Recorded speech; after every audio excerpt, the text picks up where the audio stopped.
Fix It Tony here. Thanks for clicking on the video. So if your headlights look like this, even if you have the halogen ones, we can make them look like this. Way better, right? Not that expensive, pretty easy to do.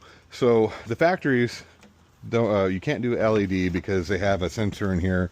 You can't fit the LED situation in here, which it requires, like, you know, the fan and the ballast and all that. You can't do it with these style headlights. You can do it with the projector ones, but even those don't look right.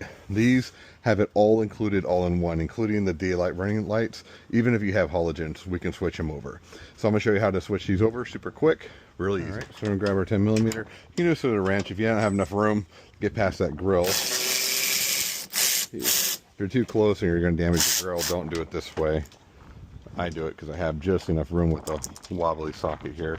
And then you need a magnet, you need a flathead screwdriver to do the next couple of things we're going to do here. So we're going to reach down here, grab this tin down here. Cool. And then we'll go ahead and pull the headlight out. When you pull this out, you're going to have this little bad boy here. It usually has legs on it, holds it in place. If the legs popped out like it did on this one, it's not the end of the world. You just need to be careful when you set it back in here, because we don't want it moving around when we set the new headlight in.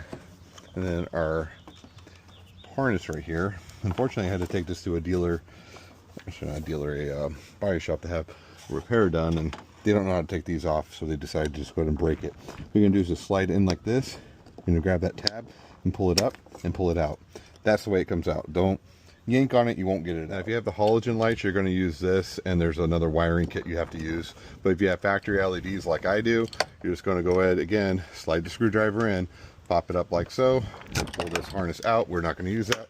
It goes in the trash. And then you're going to put these two wires together. This would be where you wire in the DRL, if you don't already have it, daytime running light. And now that that's all done, we're just going to go ahead and plug her in here. That thing I was talking about is this bad boy right here. You want that in up position, and then you reach from the back and you're going to pull it down and it locks it. All right, so we're going to grab our factory plug here and make sure she's oriented correct. Here, click, we're good. Again, we want to make sure that that thing's in up position when we slide it in. That's going to go where it belongs. And you're just going to finagle everything in here. Sometimes it's easy, sometimes it's not. Depends. Sometimes you got to remove the grill with this. I usually can do it without doing that. But you got to remember that that little piece down there is going to move around on you. So you want to be really gentle when you do this part, because you don't want that to fall out. And we're just going to pop her into place. And she's being a little difficult on this side, so we'll feel her when she pops in. There she goes. And then we'll look over here, and we'll make sure that doesn't move around. And then we're going to grab our bolt with the magnet, and we'll drop the new bolt, sorry, the old bolt back in there very gently. This is the way you have to do it if you do not remove, if you don't remove the grill, which again is not necessary to remove the grill when you're doing this, but it's a little more difficult. So I'm going to fish that in there. Unfortunately, because the body shop broke the tabs on this, there's two little ears that help it stay in place when you bolt it in. I did have to take the grill loose. It's not that hard. It's 4 screws on the top here. Just keep in mind, this is actually a screw. This is a bolt. The bolts are in the center pieces. The screws are on the outside. And I found out they left those loose too when they reassembled my front end. So good job, body shop. So you just pull that tab down, that locks that, and then we'll go ahead and put the screw up here. We tightened that one already, and we're almost done.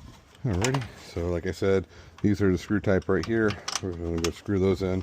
We verified those ones were tight. Other side wasn't quite as tough because one of the legs was still on that adjuster piece. It was just this side that had the problem, unfortunately, and it is what it is. You shouldn't have that problem, but if you do, as you can see, it's not that hard. Okay. And then we're going to push this back in like so, push this back in like so, and we're almost done. Hoping the light's good enough. And remember with this, we're going to put this back in. We're going to use the different type of push. That way, easier to service in the future. And cool, we'll give her a test. Again, you want to aim your headlights after you're done doing this. It's very easy, and I'll show you how to do that in a moment here. We'll verify we're good. So we're good here, but this one's having an issue. All right, we'll play with it, see what's going on. And just like that, we look like we have a new truck. again, this took about a half hour. It took me a little bit longer because some other stuff was going on. We're looking at our aiming. We're on a tilt right now, so we'll have to get it in flat ground. There's 2 adjuster screws on here, 1 each side, and you can aim it up and down. We'll get that down and we're good to go. The one nice thing about this too is when you turn on the brights, all 4 lights turn on.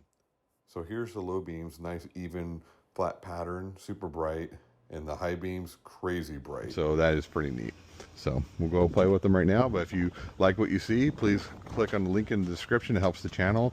We're over 5,000 subscribers and we're still growing, so every bit of support you can give us, I appreciate. Thank you and have a great day.